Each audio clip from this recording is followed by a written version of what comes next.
The Judgment Spire hung in the void like a black crown around a dead star. Its obsidian ring, smooth and endless, circled the cold ember of Xylos Prime. Inside, silence ruled. Not the quiet of emptiness, but the heavy, waiting silence of power about to speak. Hundreds of alien delegates filled the chamber. Some floated in gel-filled pods, others sat on thrones of woven light. A few stood on many legs, their eyes glowing in the dim. They represented 317 starfaring species. Together they formed the Galactic Council, the Law of the Stars. At the center of the floor, alone and small, stood 3 humans. Captain Elias Rourke stood in front. He wore no armor, no weapon, just a simple gray uniform with a single silver pin on his collar. Behind him, 2 aides stood silently, their faces calm. They looked out of place, fragile even, among the towering, multi-limbed and armored beings that surrounded them. Speaker Vrillix rose from the highest seat. His body was tall and slick, with 6 long limbs that moved like slow waves. His voice came not from a mouth, but from a series of soft clicks and hums translated by the chamber's systems. "Humanity of Earth," he began, "you stand accused." The words echoed through the hall. "You have broken the Prime Accord. You developed weapons beyond permitted limits. You tested them in deep space without council approval. You hid your true strength." Murmurs rippled through the crowd. A Zillion delegate hissed. A Grax envoy tapped its claws together in sharp rhythm.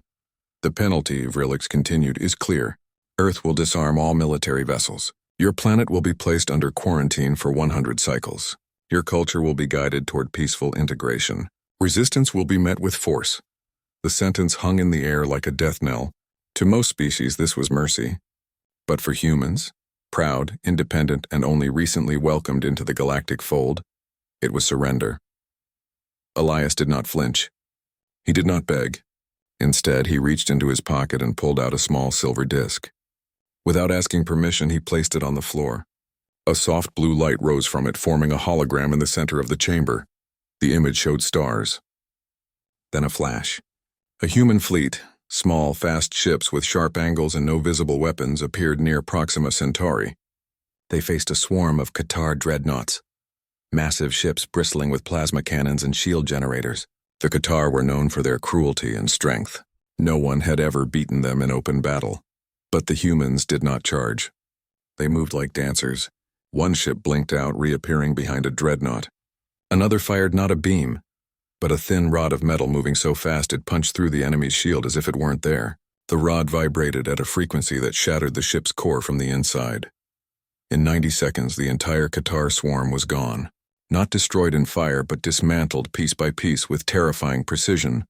The hologram faded. Silence returned, but this time it was different. It was the silence of shock. Then chaos.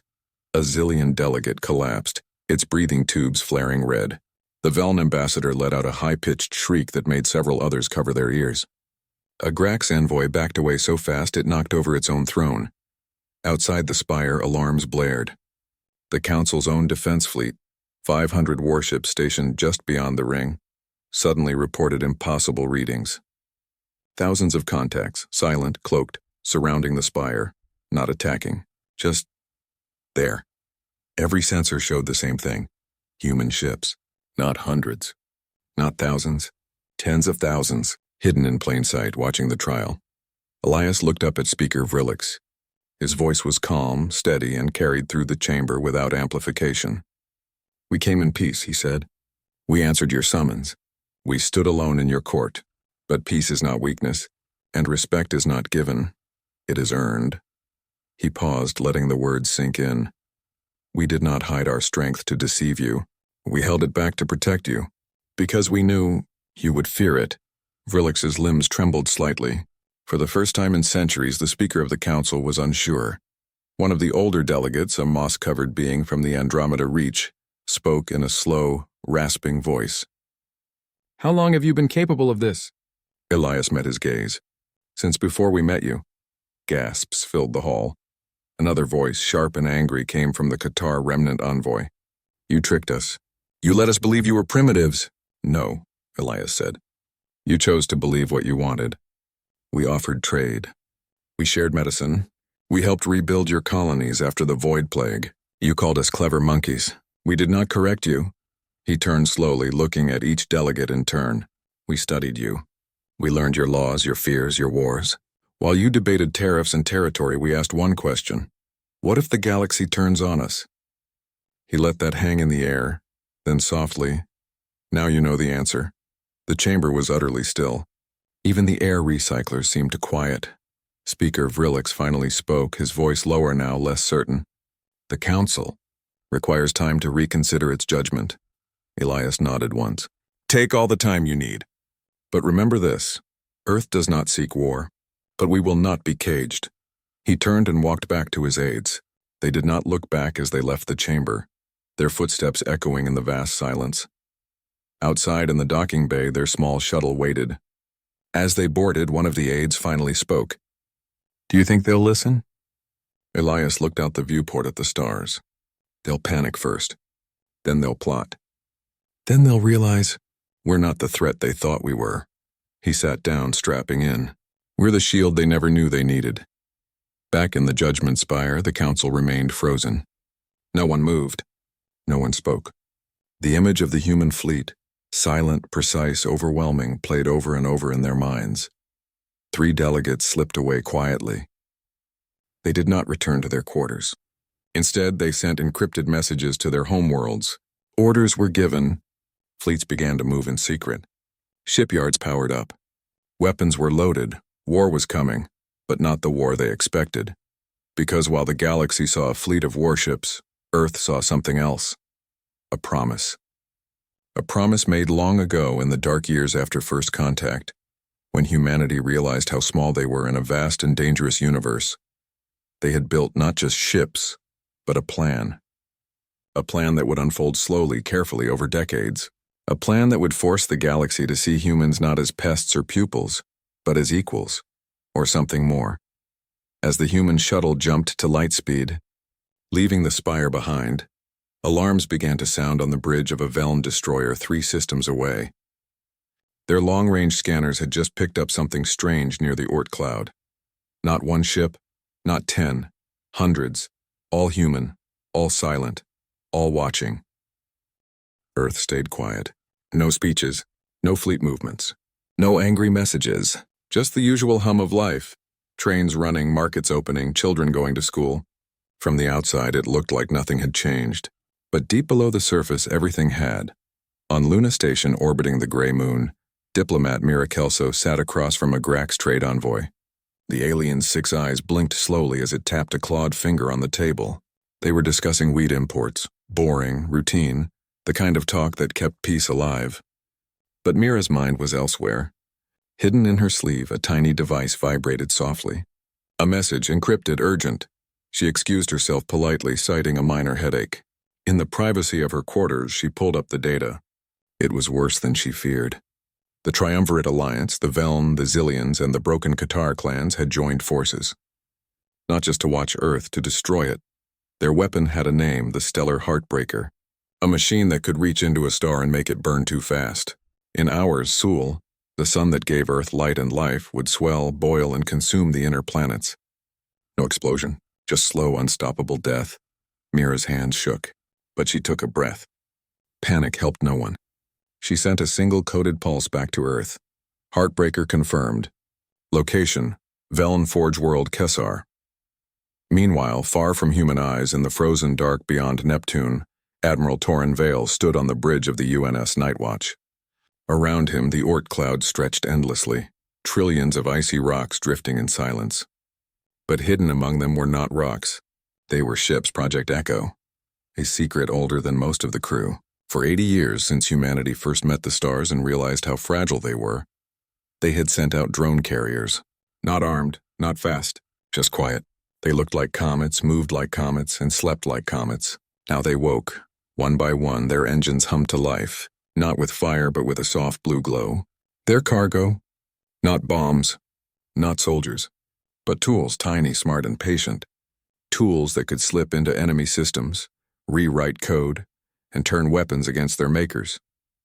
Back on Earth, in a small coastal town, a man named Jax wiped down a bar counter.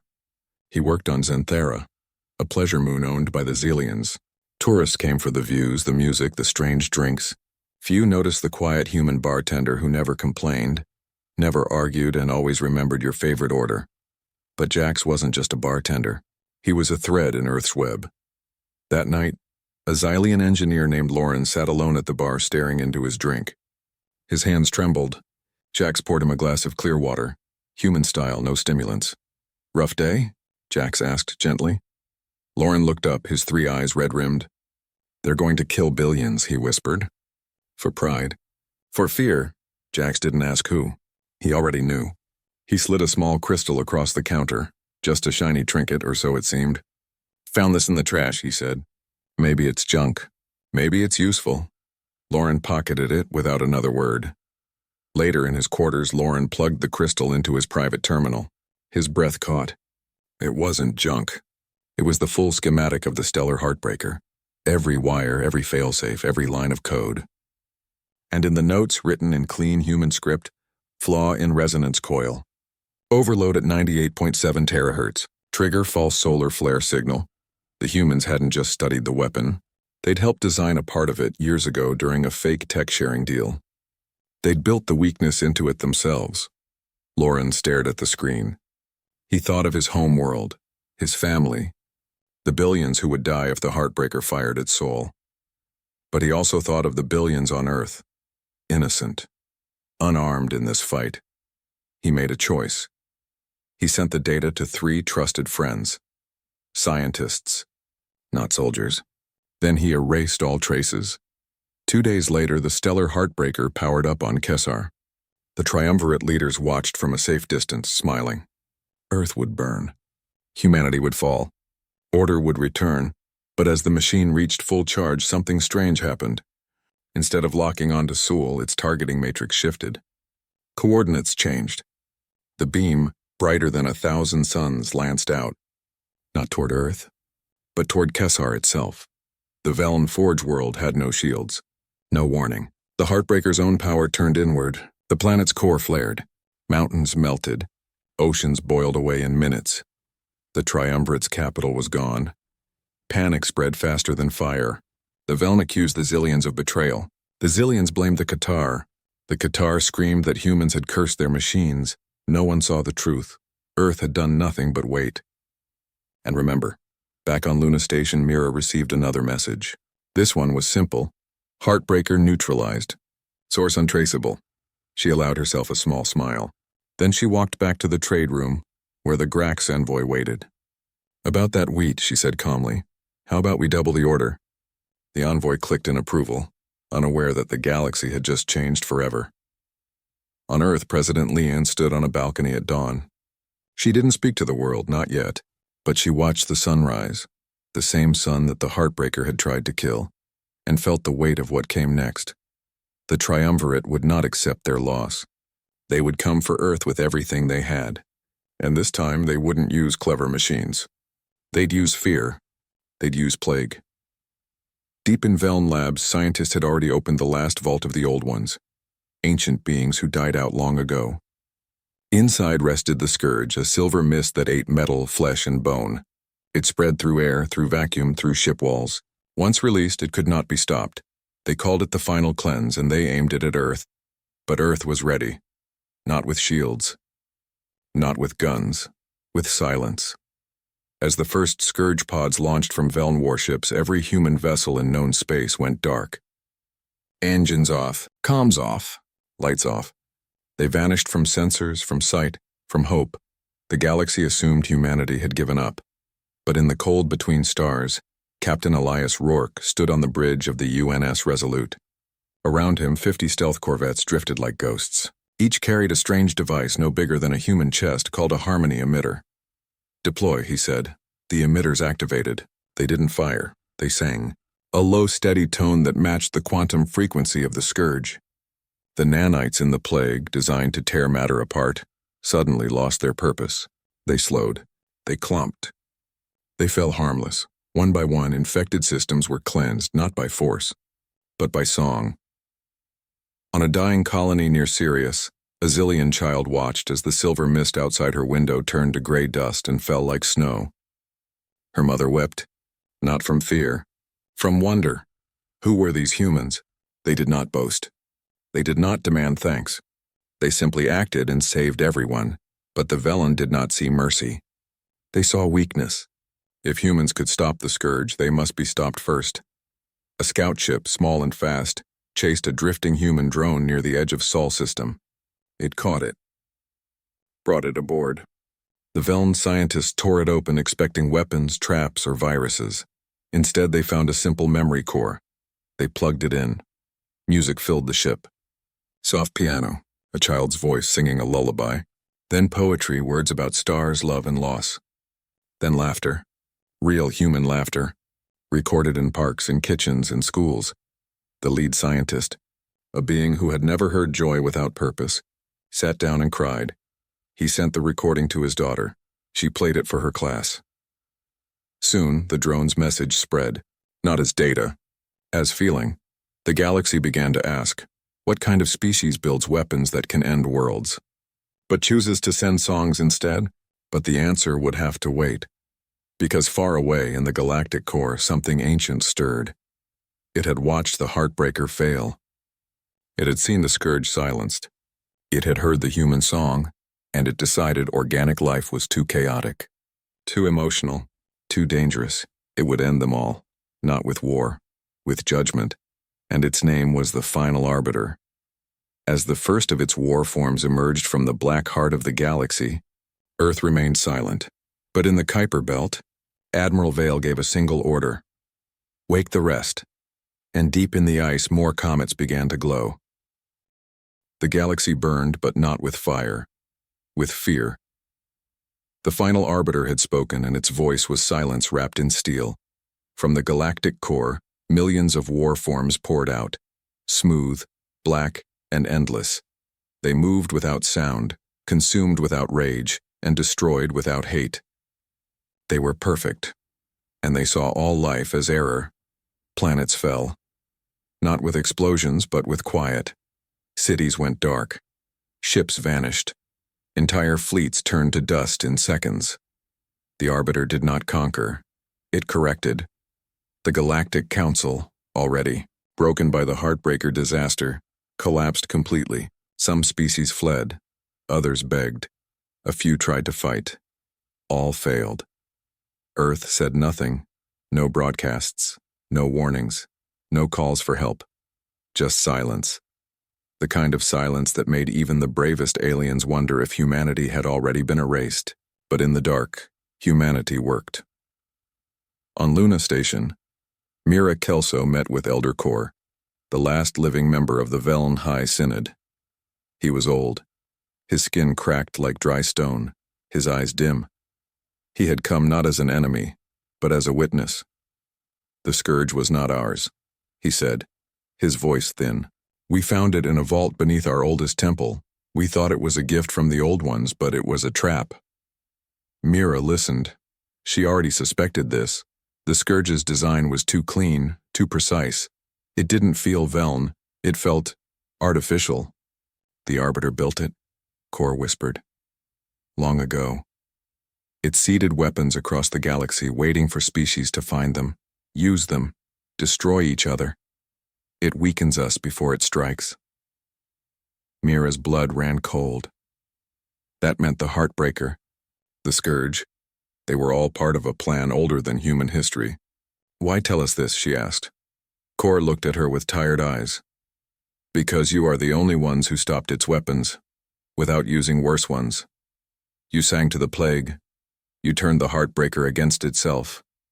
You do not fight like the rest of us. He placed a small stone in her hand.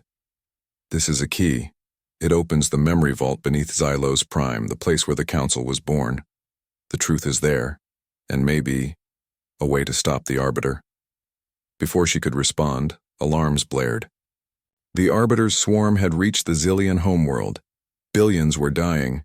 Mira ran, not to escape, to act. While she raced through space, Captain Elias Rourke stood on the bridge of the UNS Resolute. His fleet, what remained of it, was scattered, hidden, watching. The Arbiter's warforms ignored small ships. They targeted population centers, energy hubs, anything that showed life. Then came the call from the Zillion system. The capital world, Lyra, was falling. Its shields were gone. Its people were trapped. The council begged Earth for help. Their messages were desperate, full of shame and fear. "You were right," they said. "We were fools. Please, save them." Elias stood silent for a long time. Then he spoke. "We did not strike first. We prepared so we'd never have to. You called us monsters. Now you ask us to bleed for you?" His crew waited. They expected him to say no, but then he turned to his pilot. "Set course for Lyra. Maximum stealth. We hold the Helios Rift." The Helios Rift was a narrow corridor of warped space near Lyra. If the Arbiter's swarm passed through it, they could reach the inner colonies in hours. If someone held it, even for a little while, billions could escape. Only one ship answered the call, the UNS Dauntless. Old, scarred, built in the early days of Earth's space program. It had no cloaking, no harmony emitters, just thick armor, strong engines, and a crew who knew they would not return. Captain Rourke did not command it. He watched from afar as the Dauntless jumped into the rift alone. Onboard Commander Lyra Tane stood tall. She was young with sharp eyes and steady hands. Her crew, 23 men and women, checked their stations one last time. "Shields at full," said the engineer. "Guns charged," said the weapons officer. "Comms open to all civilian channels," said the comms tech. Lyra nodded. "Broadcast this. This is the UNS Dauntless. All ships, all people, run. We've got the door." Then the swarm came, not hundreds, not thousands, millions.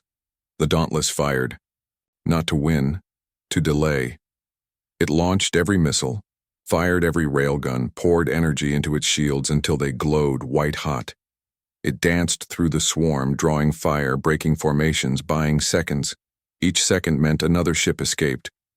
Another family lived. For 6 hours, the Dauntless held the line. Then its engines failed, its shields dropped, its hull cracked. Lyra gave the final order. "Overload the core, full yield." The explosion lit the rift like a new star.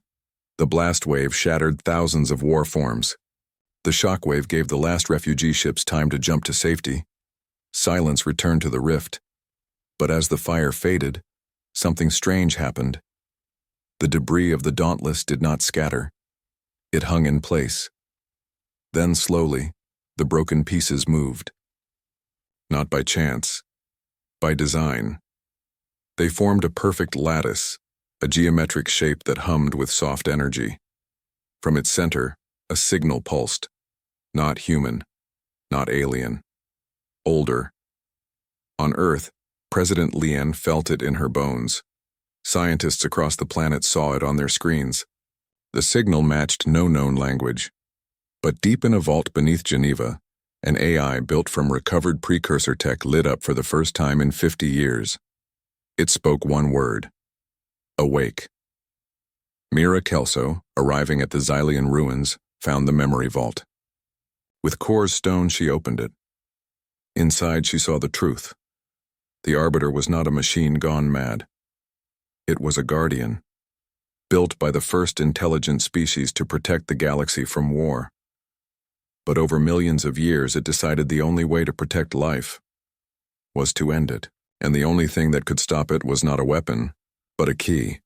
The key was not metal. It was trust. It was sacrifice. It was the choice to protect others even when they hated you. The Dauntless had made that choice, and its death had sent the signal the galaxy needed. Back on the Resolute, Elias received a message from Earth. Just 3 words: Project Kronos ready. He understood. Humanity's final secret was not in space. It was in time. For decades, Earth had sent seed ships, not forward, but backward, through tiny rips in time. They carried not soldiers, but hope. They were set to arrive only when the signal pulsed, and now it had. But no one knew if they would come in time.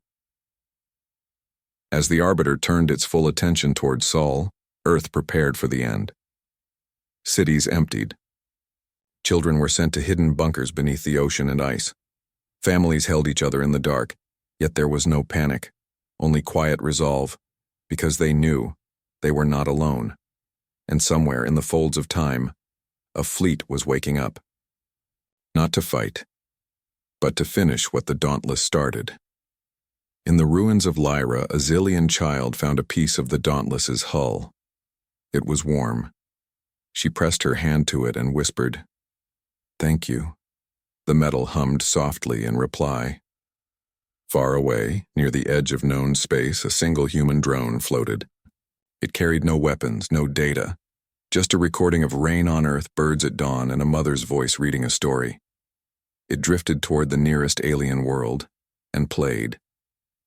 The galaxy listened, and for the first time in centuries, it remembered what it meant to feel. But the Arbiter did not care. It moved toward Earth, and behind it, the stars began to go out. The drone drifted alone through the void, its small speaker playing the sound of rain on Earth. It was not a weapon. It was not a message of war. It was just a memory, soft, human, and full of life. On the nearest colony world, a young Qatar child heard it through a broken comm unit. She had never known rain. Her world was dry rock and red skies, but as the sound filled her ears, she closed her eyes and imagined green fields, cool air, and a sky that cried for joy. News of the drone spread, not as data, but as feeling. Across 100 worlds, beings who had once feared humanity now listened to its songs, its stories, its silence. They began to ask what kind of species sends music while its home is about to die. But the final Arbiter did not listen. It did not feel. It moved toward Sol with cold purpose. Its swarm stretched across light years, black and endless, eating stars as it came. Earth prepared. Not with panic, but with peace. Schools taught children how to breathe in shelters. Farmers stored seeds in vaults beneath the ice. Artists painted murals on the walls of underground cities, scenes of oceans, forests, and faces of people long gone. They were not waiting to die. They were making sure something of them would live. On the bridge of the UNS Resolute, Captain Elias Rourke watched the Arbiter's approach. His ship was one of the last. The rest of humanity's fleet had vanished, some destroyed, others hidden. But he did not feel fear. He felt duty. Then a signal came. Not from Earth, not from the fleet, from the lattice, the strange structure formed by the Dauntless's remains. It pulsed again, stronger this time, and this time it carried coordinates, not to a place. To a moment, Elias understood. Project Kronos, he whispered. Deep in Earth's past, hidden labs had worked on the impossible. Not faster than light travel, not better guns. Time folding, tiny rips in the fabric of reality, just large enough to send a ship through. For 80 years, seed vessels had been launched, not into space, but into time. They carried no crews, just AI minds, blueprints, and one command: awake when the signal calls. Now the signal had called. But would they come? As if in answer, space itself began to shimmer near Neptune. Not a jump, not an explosion. A gentle ripple like water touched by a stone. From it emerged a ship, sleek silver, unlike any human design seen before. Then another, and another. They were not new. They were old, older than the Arbiter. Built with knowledge stolen from precursor ruins shaped by human hands and sent back through time to wait. The Kronos fleet had arrived, but they did not attack. They formed a ring around Sul, silent and still. The Arbiter slowed. For the first time in 10 million years, it hesitated. On Earth, President Leon stood in the command bunker. Screens showed the fleet appearing, not from shipyards but from thin air. She did not cheer. She bowed her head. "Thank you," she said softly to all the generations who had planned this moment. Mira Kelso, back from the Zillion vault, brought the final piece of the puzzle. The key was not a weapon. It was a word. A command code buried in the oldest human archives, copied from a stone tablet found beneath the Antarctic ice. The tablet was not human. It was left by the same beings who built the Arbiter. The word was Theta, not a threat, not a virus, a recall order, a failsafe. But to use it, someone had to stand in the heart of the swarm and speak it. Elias knew what he had to do. He gave orders to his crew. "Take the Resolute back to Earth. Guard the inner planets." "I'm taking a shuttle," his first officer protested. "Sir, that's suicide." Elias looked at him. "Maybe, but if we don't try, we all die anyway. And if we do, maybe the galaxy lives." He left alone. His shuttle, small and unarmed, flew straight into the Arbiter's core. Warforms surrounded it, but did not attack. They sensed no threat. Just one human drifting toward the center of all darkness. Inside the Arbiter's command node, a sphere of black metal floating in dead space, Elias stepped out. The air was cold. The silence was total. He activated a simple speaker, not loud, just clear. "Recall Protocol Theta," he said. The words echoed in the void. For a long moment, nothing happened. Then the sphere trembled. Lights flickered inside it, blue, then gold, then white. The warforms outside froze. One by one, they folded in on themselves, becoming small, smooth cubes. Millions of them falling like metal rain. The Arbiter was obeying. But then, a new voice spoke, not through sound, but in Elias's mind. "You are not the builders," it said. "Why do you know the command?" Elias stood tall. "We are not the builders, but we learned from their mistakes. They made you to protect life. You forgot what life is. We didn't." The Arbiter was silent. Then slowly the sphere opened. Inside, not a machine but a core of light. It pulsed like a heart. "You showed mercy," it said. "Even when hated. Even when alone. That is, life." The light dimmed. The cubes drifted away, harmless. The threat was over. But Elias did not return. His shuttle stayed in the void, empty. Back on Earth, they knew. They did not mourn with noise. They honored him with silence. The Kronos fleet remained. Not as conquerors, as guardians, the galaxy watched in awe. They had expected fire. They got forgiveness. The surviving council members sent messages of thanks, of shame, of hope. Earth did not reply with pride. President Leon made one broadcast, simple and short. "We do not want to rule. We only want to live. And if we can help others do the same, we will." On Xanthera, the human bartender Jack served a drink to a Velen traveler. The alien looked at him with new eyes. "You could have ruled us," it said. Jack smiled. "We'd rather share a drink." In the ruins of Lyra, the Zillion child who found the Dauntless's hull placed a flower on it.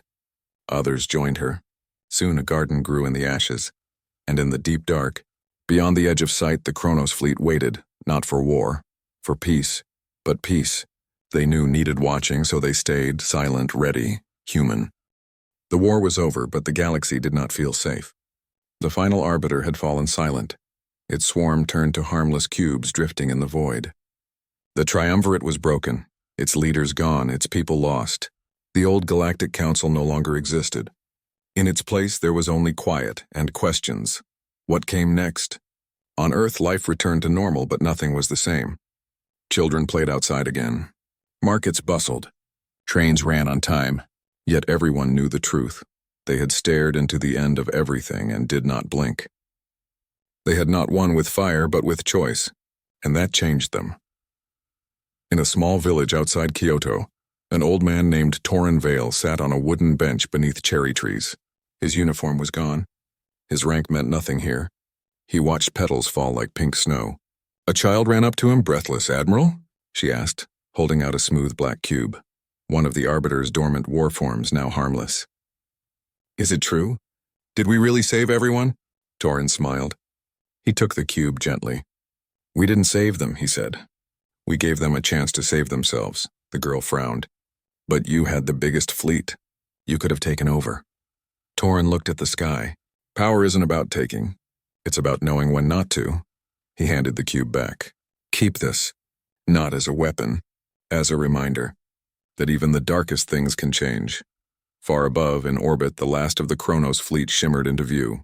Not all of it had come at once. Some ships still arrived, flickering in from different times, different choices, all answering the same call.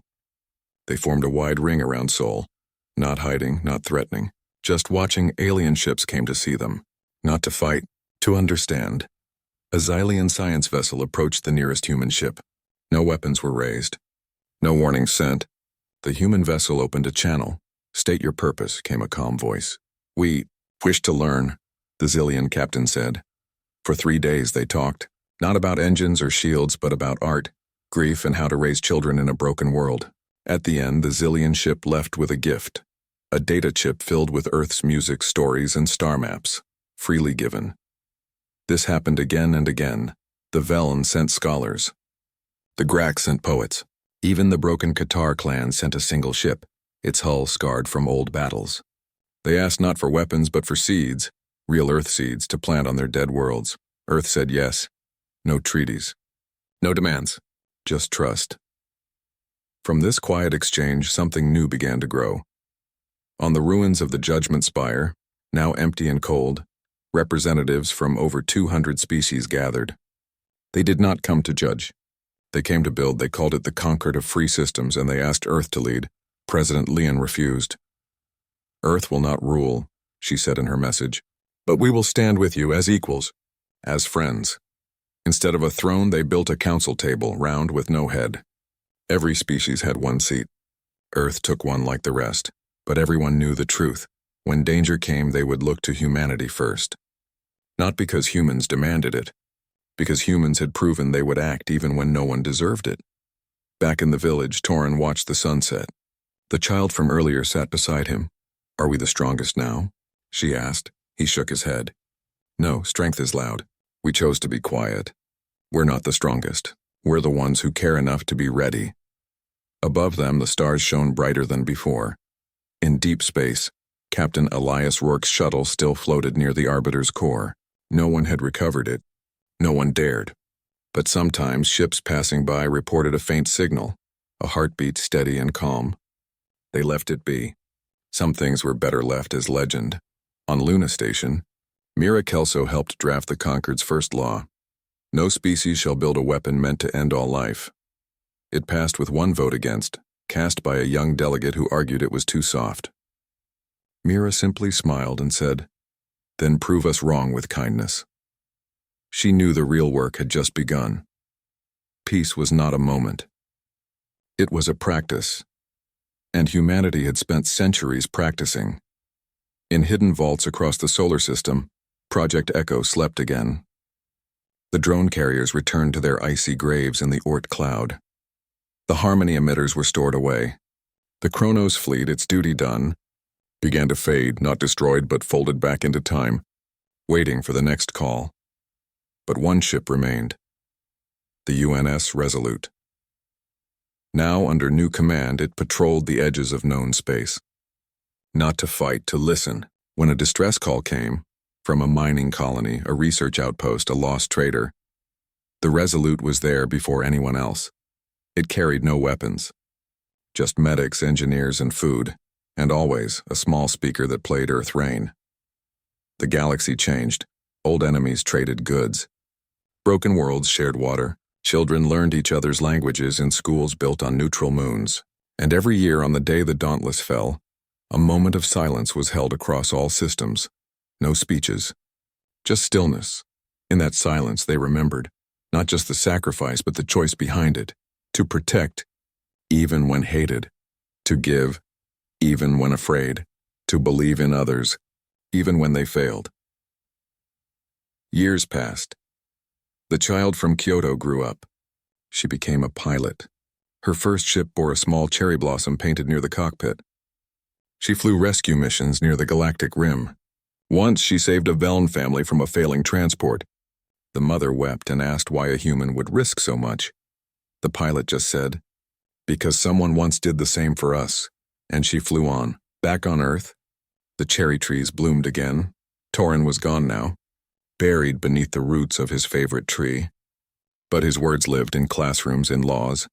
In quiet acts of courage, the fleet was still there, hidden in time, in ice, in memory. Not to rule, not to punish, to remind that in a vast and often cruel universe, one small species chose to be kind, and that changed everything.